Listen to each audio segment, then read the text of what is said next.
ได้ลงตัวเอามันเลยเป็นผู้ใดเป็นแผลได้ไปมาจิตอยากขาอยากอันนี้คือหน้าจิตกำข้อเมียหน้าใกล้ผมมันดึงอยู่ไว้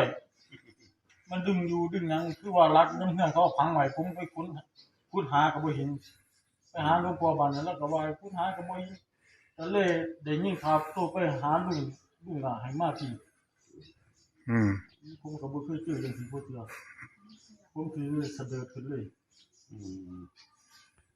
ผมก็คือว่าน้ำใจผมมันสิเป็นเมื่อเทือนเมื่อสานมันบ่ได้ครับผมครับทั้งเฮียนทั้งสานมันอีกคนเห็นคนที่เห็นเป็นคนที่อันนี้เขาก็บอกว่าถ้ามึงถอดแล้วออกมึงตายมันบอกเลยนี่บอกแล้วคนที่เขาเห็นเขาถอดแล้วคนที่มันเห็นนะมันลาแต่ถอดแล้วตายเป็นเมื่อเลยใช่มันเนี่ยมันสิเอาเหมือนบ้านเลขที่มันเลยว่าอะไรมาหาเมียเรื่องอะไรมาหาบางเทื่อก็ไปทั้งเมียบางเทื่อก็ไปทั้งลูกแต่ก่อนมันลูกวันนี้มาเมียแล้วมาบักหัวนี่บาดนี่ตัวนี้สำคัญเลยบาดนี้บ่เป็นนักกินว่าสิบ่ได้มาได้เถียงกันเลยผมไปอยู่ดีไปบอกกันว่าสิมาดึงคือมาเลยไปปากันผมกับถึงมาจากกรุงเทพคือกันเนาะก็จังมาหัดรับรู้มื้อนี้ไงไอ้คน